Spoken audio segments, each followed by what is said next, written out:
alguses on pisiperede aeg ja linnulapsed proovivad, kas tiivad kannavad.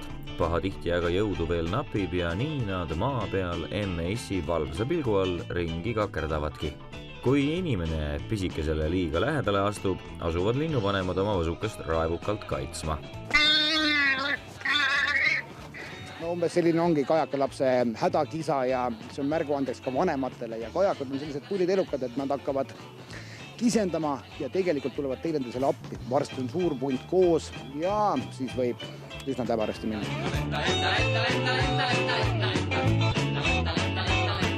Eriti ülbed on kajakad. Valusad nokahoobid peaks tuttavad olema nii mõnelegi katuse panijale. Kui siis pesitsuse ajal lõhutakse pesa, kus kohas on sees munad ja tibud, siis need vanemad maksavad kätte, lõhuvad, ründavad, karjuvad. Kuni pesa on tühi, võib teda lõhkuda, aga kui on juba munad ja tibud sees, siis ei tohi neid keegi puutuda. Kahjuks seda seadust väga ei järgita. Tihtipeale tuleb ikkagi selle majahaldajalt käsk, et tuleb lõhkuda pesad, tibud alla visata ja nii tehakse. Inimesed on loomulikult murelikud ja helistavad muud kui loomakaitse seltsi. Seal ei osata aga muud teha, kui jagatakse Keskkonnaameti loodusvahtide isiklikke mobiilinumbreid.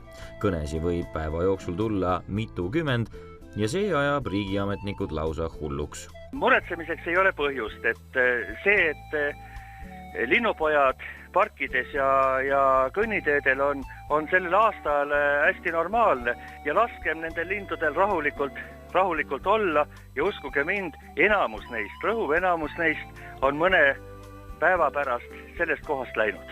Linnas näiteks ei saa autostki välja tulla, kajakapoega on parklas ja raevukalt ründavad. Kuidas käituda?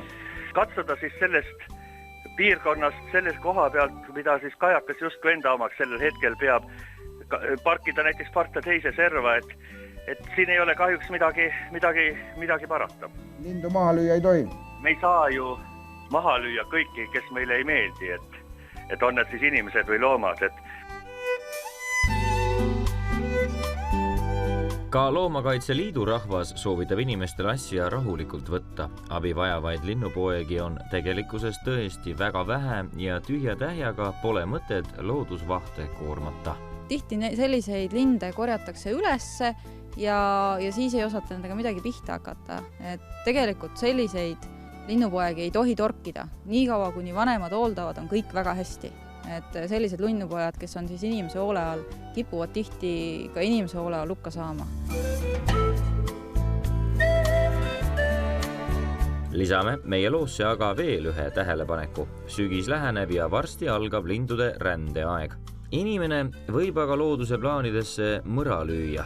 Tänu niinimetatud heategijate rumalusele ei pruugi paljud linnud üldse ära lennata. Veelinde ei tohi kindlasti suvel toita. Kindlasti ei tohi toita veelinnu tibusid. See uinutab nende rändeinstinkti, siis nad on sügisel jälle siin. Vabavett ei ole ja linnud on näljas. Et see teeb neile karuteene. Sellest on olnud juttu aastaid ja paraku see ei jõua ikkagi inimestele teadusse, et nemad on selles süüdi, et linnud talvel surevad.